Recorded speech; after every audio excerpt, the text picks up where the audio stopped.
I have not talked about this before, but I figure it's time I talk about the situation at Evergreen State College.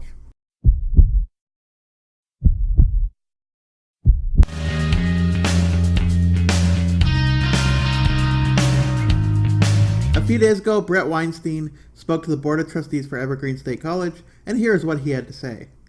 And knowing what I do about what's taken place here, I'm forced to conclude that you must not fully understand what has happened, because if you did fully understand what has happened, you would be forced to act in the interest of Evergreen. The professor is about to take the board to school. Do you know that the college descended into literal anarchy, and that for days the campus was not under the control of the state? It was under the control of protesters.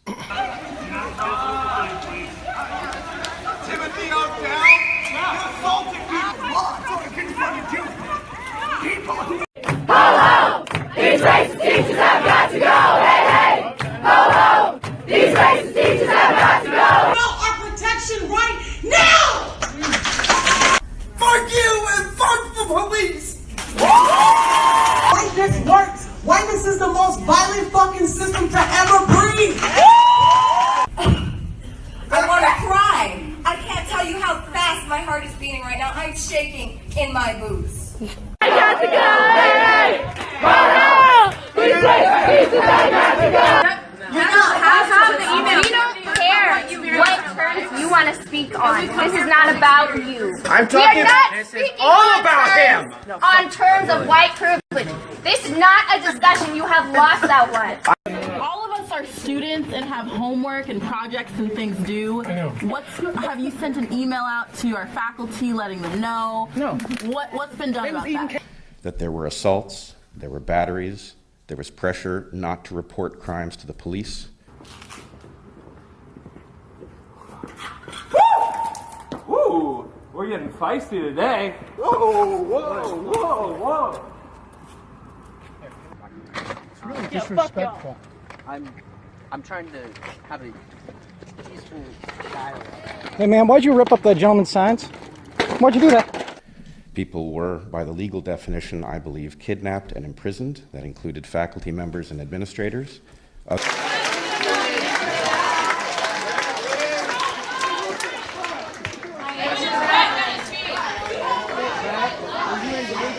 My answer, Brett? No! Others were hunted on the campus. That lawless bands roamed the campus unimpeded. Police were physically and intentionally blocked by protesters. Do you know that concessions made under intimidation and threat during the protest are now being enacted by the college? That includes mandatory bias training for all faculty.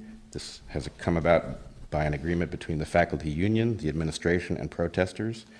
It was not discussed with the faculty. How about all of these black violent protesters and their supporters go through said sensitivity or cultural training? If you negotiate with terrorists, their demands will just keep on growing. This has been and is still being handled incredibly poorly. The student code of conduct is now being revised in response to demands by those in violation of that very code. Do you know that although the code of conduct is supposed to protect all of us, that Dr. Bridges decided to selectively suspend it, giving some students license to threaten others based on their participation in the protest? Now, he is saying it nicely here, but essentially he means, if you are a student of color involved in the protest, you can do or say whatever you want and assault anyone you like without consequences. Rifles, but I'm just it concerns me greatly. We should have rifles, in my opinion. Oh, okay. So that whose decision was it not to have rifles? It wasn't you. It wasn't your department. It's not me. Do you know whose decision that was? The college administration. Do you know that the Equity Council, only 25% of which are active faculty, exceeded its charge by proposing a revamp of our college hiring process, that it sought to force the college's acceptance of its sweeping proposal, that it constructed the proposal to limit faculty autonomy. This is by the admission of members of the council within a faculty meeting. That's right. Only hire black people because they can't be racist. And you know, every white person in the world is racist. You students do know any professor they hire isn't going to let you not hand in assignments on time and get A's on exams for no work, right? They should be able to educate you on what you need to learn, not what you are most comfortable with learning. You're sick. You put in a lot of goddamn effort. listen to these people talk shit to you for 7 fucking years. You are now those motherfuckers that we're pushing against. You can't see your way out of your own ass. That was a professor speaking to other faculty. Now, let's hear from a student who attends the school and is impacted by what is happening. And this behavior has actually been encouraged, and because of this, I feel like people are becoming more violent, and the campus is becoming more of an unsafe place. I find it funny that they can ignore students like this who are calmly explaining their thoughts and viewpoints while listening to ones who are screaming, threatening, and assaulting people. I have been to several meetings to speak. I've been told several times that I'm not allowed to speak because I'm white. This school seems to focus so much on race that is actually becoming more racist. Girl, I would stand up and applaud if I could. Many students and faculty have pointed out this fact, but of course it's ignored because they are afraid. Afraid because of the fear and intimidation tactics being used by students. You know what the solution is? Not bending over backwards. It is expulsion, permanently, of any student or faculty participating in this type of terrorist activity. Oh yeah, and police charges where appropriate also. If we don't put a stop to this, people are going to die. Another issue I have is with the social contract, which people read when they choose to come here, and they agree to it by coming here. There have been so many violations to the social contract in the events that have happened, and it has been completely disregarded. Yeah, this pisses me off, that if you break the rules and you are black and intimidate people, then it's okay to break them.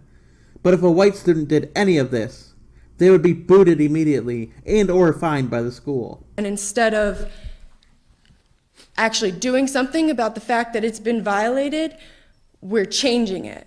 And it's a small group working on this with only one viewpoint. Yes, again, because of fear. They are letting the patients run the asylum. And once you do that, I don't think the school can be saved. Shut her down. Just start over. I found this video, which is Republican Matt Manueller speaking on Evergreen safety in front of the Senate Law and Justice Committee. He is also a professor. I don't believe that the students are learning this behavior in high schools. I haven't seen anything to suggest or indicate that high school teachers are teaching that violence is an acceptable response to ideas that one disagrees with. I haven't seen that many college professors teaching students to use violence either, though of course there are exceptions, as seen by the professor earlier yelling at faculty. We all remember the childhood phrase, I'm sure, sticks and stones will break my bones, but names will never hurt me. This was our generation and many generations before us, the ability to distinguish between verbal disagreement and physical disagreement, right? I think those principles should still be applied today. And it's the notion that we distinguish things that you say from the things that you do. And generally the attitude is we don't punish you for the things that you say, but we will punish you for physical violence. For many college students today that I work with, they don't make that distinction the way we used to. That's right, words are violence now. If you disagree with them, it's a microaggression, even when the student is wrong or misinformed. A professor's job is no longer to educate and teach these people new things, but to instead coddle them. They see language and violence as the same thing. If they hear an idea that they disagree with, they will often respond with, "You are doing violence to me and my community." If there is a speaker that they disagree with that comes to campus, they will say, "You are making it unsafe for me to be here." You are spot on. And it makes it impossible to speak to, educate, or interact with these individuals at any level. Anything and everything sets them off, including being asked to turn in assignments on time, for fuck's sake. You see speech as violence, then of course the use of violence to combat violence becomes more justified. In talking with my younger millennial college students, they would liken it similar to what we would say in your committee as self-defense, right? That type of action is never okay, and beating someone up and assaulting them because you don't like what is being said is not self-defense. It's just not.